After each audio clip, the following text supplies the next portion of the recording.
ज्ञान वापी केस से जुड़े अपडेट के साथ, जहां एक अहम मामले पर आज भी सुनवाई है। देखिए, आए दिन कोई ना कोई मामले पर सुनवाई तो होती है, लेकिन आज वाला जो मामला है वो बेहद अहम है क्योंकि वो तथ्यों से जुड़ा है। बिल्कुल। ज्ञान वापी मामले का सच पता लगाने के लिए एक याचिका दाखिल की गई है। सच्चाई के लिए समिति गठन करने की मांग पर सुनवाई है।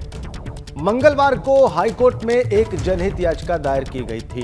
बिल्कुल, और इस याचिका में ये बताने की कोशिश की गई कि क्या है सच्चाई, पता लगाया जाए।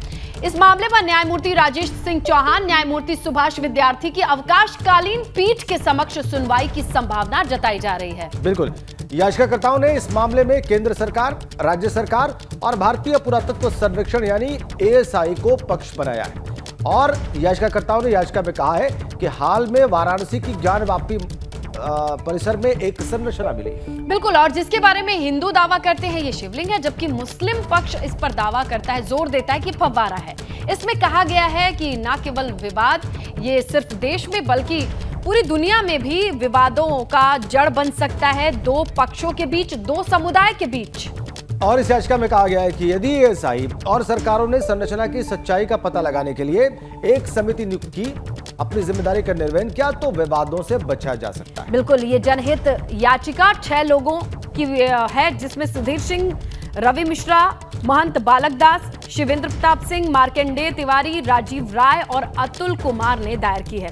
तो जनहित याचिका है जिसमें यह कहा गया है कि क्यों ना वैज्ञानिक तरीके से पता लगा लिया जाए, पुरातत्व विभाग की मदद लेकर के, कि आखिरकार वो संरचना है क्या, ताकि विवाद के जड़ तक पहुंचा जा सके। बिल्कुल, 6 लोगों ने याचिका दाखिल की है। जनहित याचिका है वेकेशन बेंच, जो हाईकोर्ट की लखनऊ बेंच की है, उसके सामने दायर की गई है और इस पर सुनवाई आज संभव है। और मंगलवार को हाईकोर्ट की लखनऊ बेंच, जो वेकेशन बेंच है, उसके सामने ये याचिका दाखिल की गई थी।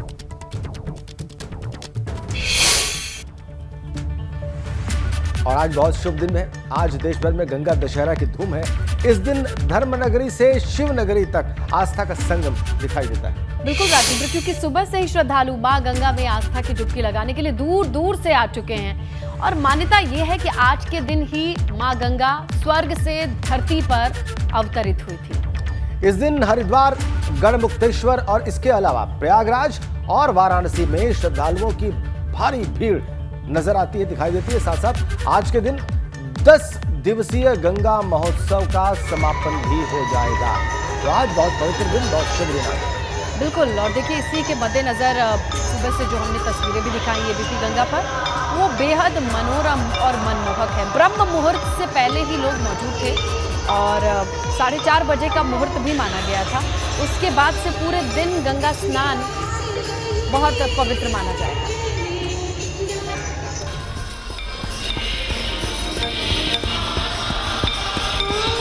गंगा दशहरा, 4 शुभ योग और आस्था की डुबकी।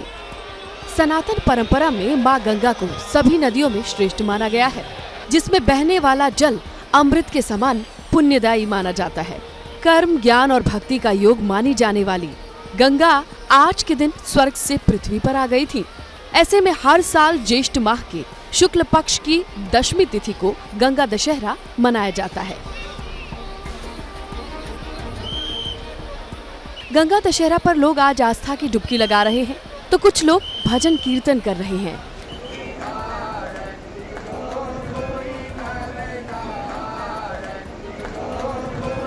गंगा दशहरा पर ग्रह नक्षत्रों से मिलकर 4 शुभ योग बने हैं, जिसमें आज गज केसरी योग भी शामिल है। ज्योतिष शास्त्र के अनुसार जब कुंडली में गुरु और चंद्रमा दोनों एक जगह बैठे हों तो गज केसरी योग बनता है। इस योग को काफी शुभ माना जाता है। गज केसरी योग होने पर व्यक्ति को अपार शक्ति और समृद्धि प्राप्त होती है। इसके अलावा महालक्ष्मी योग बन रहा है। ये योग शुक्र और बुध की युति से बनता है। वहीं कुंडली में वृषभ राशि में सूर्य और बुध की युति के चलते बुधादित्य योग बन रहा है। गंगा दशहरा का पर्व हर्ष उल्लास से मनाया जा रहा है। आज हजारों संख्या में मां पति पावनी पुण्यसना भगवती गंगा के दर्शन करने आज श्रद्धालु यहाँ पहुँचे हैं। आज के दिन ही मां पति पावनी पुण्यसना भगवती गंगा मैया स्वर्ग लोक से पृथ्वी पर अवतरित हुई। आज हजारों डोलियाँ अपने ग्रामवासियों के साथ गंगा स्नान करने आई हैं। आज का दिन गंगा स्नान करने का बहुत ही मुख्य पर्व माना जाता है। गंगा दशहरा के पावन अवसर पर गंगोत्री धाम से लेकर वाराणसी तक विशेष इंतजाम किए गए हैं। अधिकारी लगातार निगरानी रखे हुए हैं, जिससे श्रद्धालुओं को कोई समस्या न हो। Bureau report, ABP Ganga.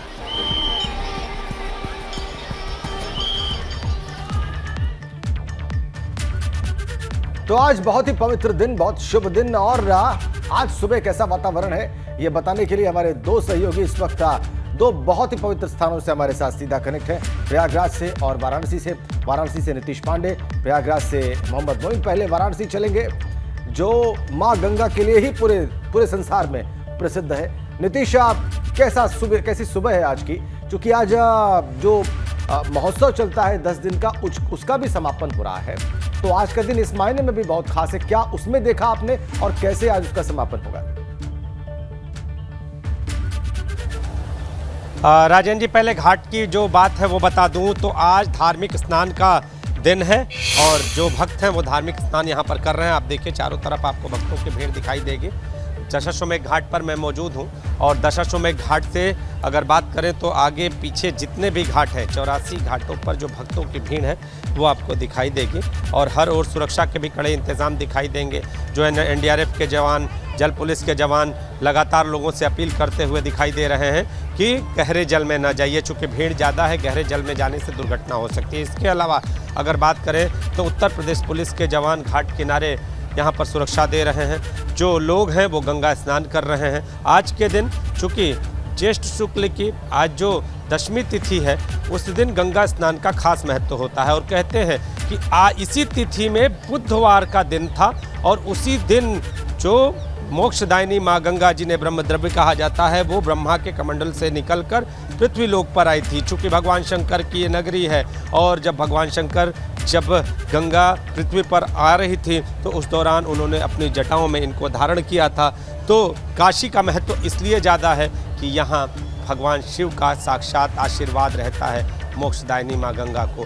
तो भक्त यहाँ पर गंगा स्नान कर रहे हैं, कुछ भक्त यहाँ पर पहुँचे हुए भी हैं, काफ़ी उत्सुक हैं बात करने के लिए। तो आप यहाँ पर गंगा दशहरा के दिन स्नान करते हैं? गंगा दशहरा कैसे कर? गंगा दशहरा के आके स्नान करके पूजा पाठ करते हैं।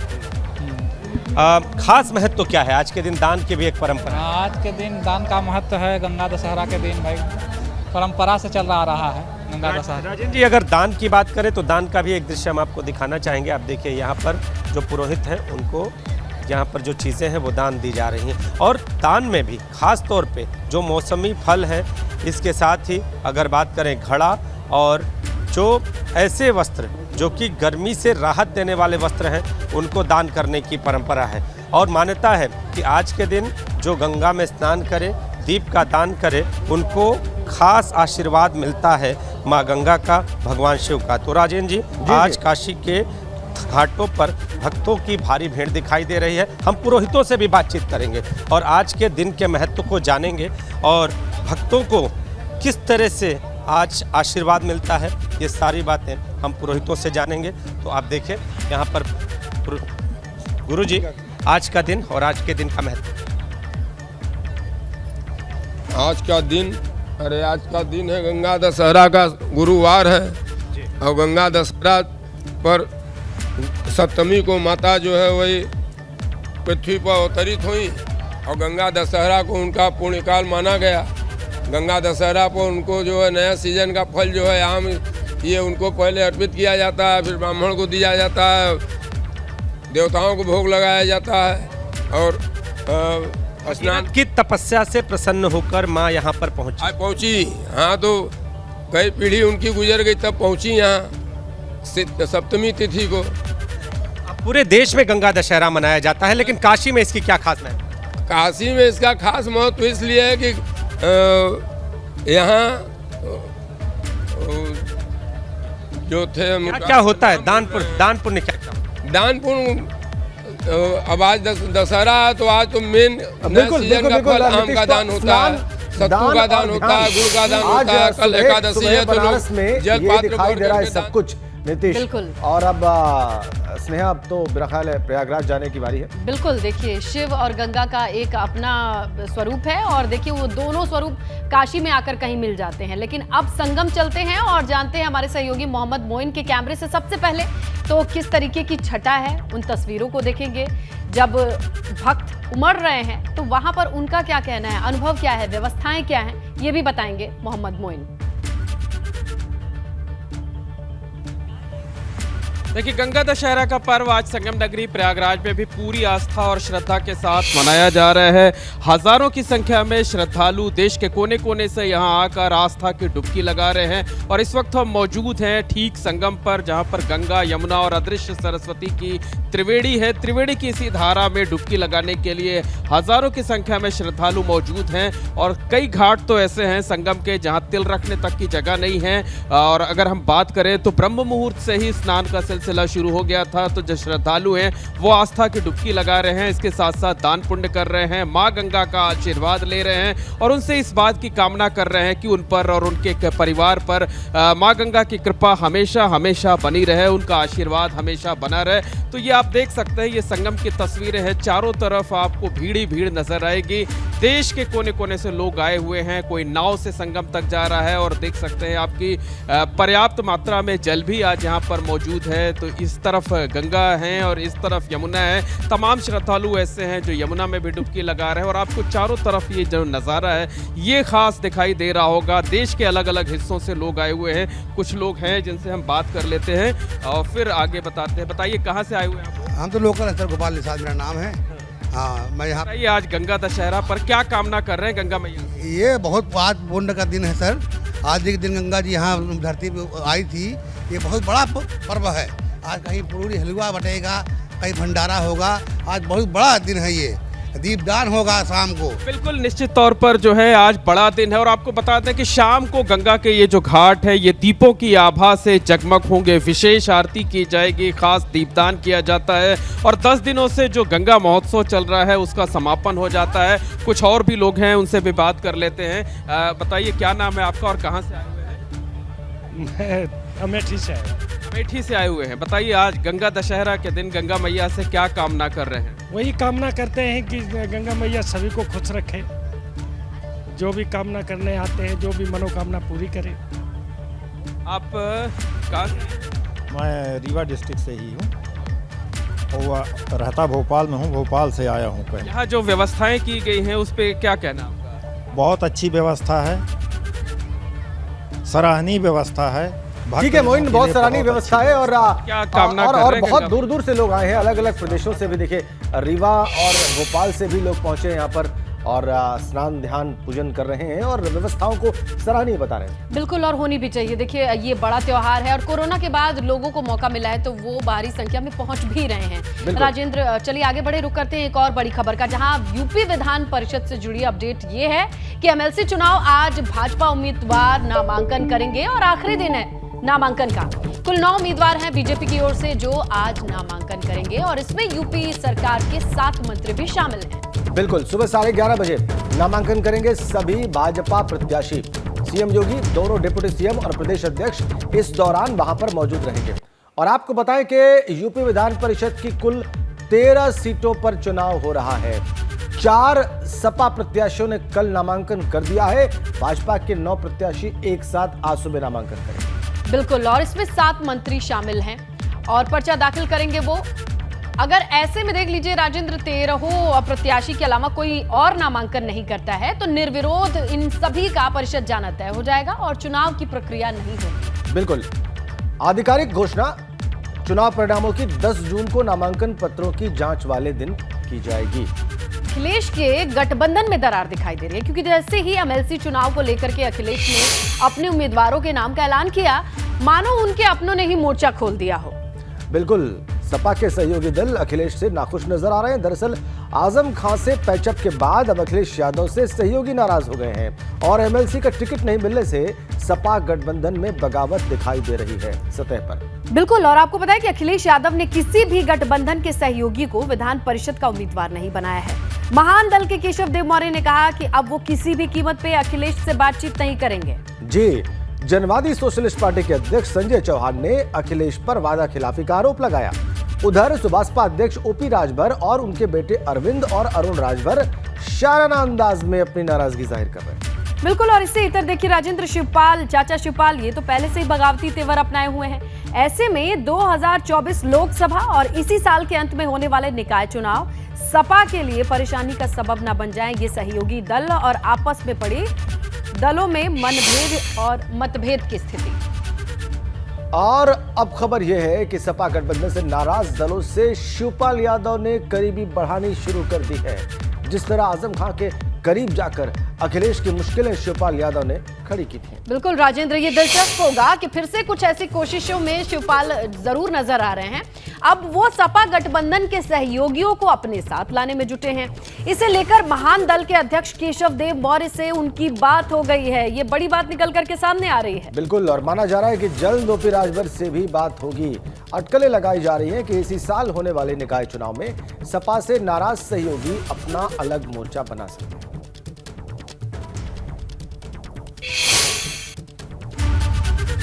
और आपको बताएं कि आजमगढ़ उपचुनाव के लिए बसपा ने स्टार प्रचारकों की लिस्ट जारी कर दी है। इस लिस्ट में सतीश चंद्र मिश्रा का नाम है। बिल्कुल चौंकाने वाली बात है, क्योंकि बसपा में मायावती के बाद सतीश चंद्र मिश्र की गिनती होती है, नंबर 2 का माना जाता है। जिसके बाद अब राजनीतिक गलियारों में अटकलों का बाजार गर्म है। स्वाभाविक है। अब सवाल यह है कि क्या सतीश चंद्र मिश्रा को बसपा में साइडलाइन कर दिया गया है?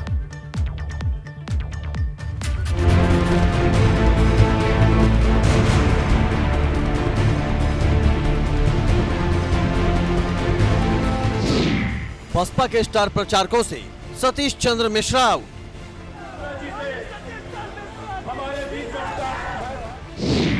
बहन जी का बड़ा इशारा, मिश्रा जी से क्यों किनारा। विधानसभा चुनाव में करारी हार के बाद पार्टी को फिर खड़ा करने की कोशिश कर रही बसपा प्रमुख मायावती ने कुछ बड़े फैसले लिए हैं। ऐसा ही एक फैसला लोकसभा उपचुनाव को लेकर लिया गया है। मायावती ने उपचुनाव के लिए स्टार प्रचारकों की एक लिस्ट जारी कर दी है। इस लिस्ट में सतीश चंद्र मिश्रा का नाम शामिल नहीं है। बसपा में मायावती के बाद सतीश चंद्र मिश्रा को नंबर 2 माना जाता है। ऐसे में उनका ही स्टार प्रचारक लिस्ट से गायब होना कई सवाल खड़े कर गया है। 2022 के चुनाव में सतीश चंद्र मिश्रा स्टार प्रचारक थे और उन्होंने चुनाव में 160 रैलियां की थीं। यही नहीं, प्रबुद्ध सम्मेलन की कमान भी सतीश चंद्र मिश्रा ने संभाली थी। 2004 में बसपा में आने के बाद से सतीश चंद्र मिश्रा का कद बढ़ता गया। मायावती के बाद बसपा में सतीश चंद्र मिश्रा की हैसियत नंबर 2 की रही है। यही नहीं, सतीश चंद्र मिश्रा बसपा में सबसे बड़ा ब्राह्मण चेहरा है और जुलाई में सतीश चंद्र मिश्रा की राज्यसभा सदस्यता खत्म हो रही है। ऐसे में सवाल उठ खड़ा हुआ है कि आखिर सतीश चंद्र मिश्रा को किनारे क्यों किया गया। उपचुनाव के लिए बसपा की तरफ से कुल 40 स्टार प्रचारकों की लिस्ट जारी की गई है। खुद मायावती भी मैदान में उतरकर प्रचार करने जा रही हैं। लिस्ट में दूसरे नंबर पर इस बार प्रदेश अध्यक्ष भीम राजभर को रखा गया है। लेकिन ऐसा पहली बार देखा जा रहा है कि सतीश चंद्र मिश्रा को स्टार प्रचारकों की सूची से बाहर रखा गया हो। इससे पहले पार्टी ने जब भी कभी किसी बड़े राजनीतिक कार्यक्रम की तैयारी की है तो उसमें सतीश चंद्र मिश्रा का होना लाजमी रहा है। लेकिन चुनावी हार के बाद से काफी कुछ बदल चुका है। हार के बाद बसपा की समीक्षा बैठकों से सतीश चंद्र मिश्रा ने दूरी बना ली थी। यही नहीं, उनके करीबी नकुल दुबे को भी मायावती ने पार्टी से बाहर निकाल दिया था। नकुल दुबे बसपा में हमेशा सतीश चंद्र मिश्रा के साथ कंधे से कंधा मिलाकर चलते थे। नकुल दुबे के बसपा से निकाले जाने के बाद ही सतीश चंद्र मिश्रा के कद को लेकर सवाल उठने लगे थे। माना जाने लगा कि अगर सतीश चंद्र मिश्रा की चली होती तो नकुल बाहर ना होते। कहा जाता है कि सियासत में सब दिन एक जैसे नहीं होते। जो कभी अर्श पर होता है उसे फर्श पर आने में देर नहीं लगती। अब सवाल यह है कि सतीश चंद्र मिश्रा अगला कदम क्या उठाते हैं। अटकलों का ये दौर भी है कि वो भाजपा के संपर्क में हैं। Bureau report, ABP Ganga. देखिए, बड़ी खबर मिल रही है कानपुर से। हिंसा मामले में अब तक 54 लोगों की गिरफ्तारी हो चुकी है। 5 लोगों को और गिरफ्तार किया गया है और जेल भेजा जा चुका है। भारतीय जनता युवा मोर्चा के नेता समेत कुल 5 लोगों को जेल भेजा जा चुका है। बुजुर्ग से बदसलूकी करने वाले हिंदूवादी नेता को भी गिरफ्तार किया गया है। यानी दोनों पक्ष से कार्रवाई की कम से कम खबर आ रही है राजेंद्र, जहां पर बुजुर्ग से बदसलूकी करने वाले हिंदूवादी नेता को भी गिरफ्तार कर लिया है और इसके साथ ही आरोपियों की तलाश, धरपकड़ के लिए छापेमारी लगातार चल रही है। पोस्टर की तैयारी लगातार चल रही है। बिल्कुल बड़ी खबर, कानपुर हिंसा मामले में अब तक 54 लोग गिरफ्तार, 4 लोगों की गिरफ्तारी, 5 लोगों को जेल भेजा गया। ये ताजा अपडेट हम आपको दे रहे हैं। भारतीय जनता युवा मोर्चा के नेता समेत 5 को जेल हुई है। बुजुर्ग से जिस व्यक्ति ने बदसलूकी की, उस हिंदूवादी नेता को भी गिरफ्तार कर लिया गया है। तो पुलिस का प्रयास यहां पर कि सख्त मैसेज दिया जाए सभी लोगों को और बराबर का मैसेज दिया जाए कि अगर कहीं कुछ गलत होगा तो एक्शन लिया जाएगा। और यहां पर देखिए 5 लोगों को जेल भेज दिया गया है। भारतीय जनता युवा मोर्चा के नेता समेत 5 लोगों को जेल हुई है। कुल 54 लोग अरेस्ट अब तक कानपुर हिंसा मामले में।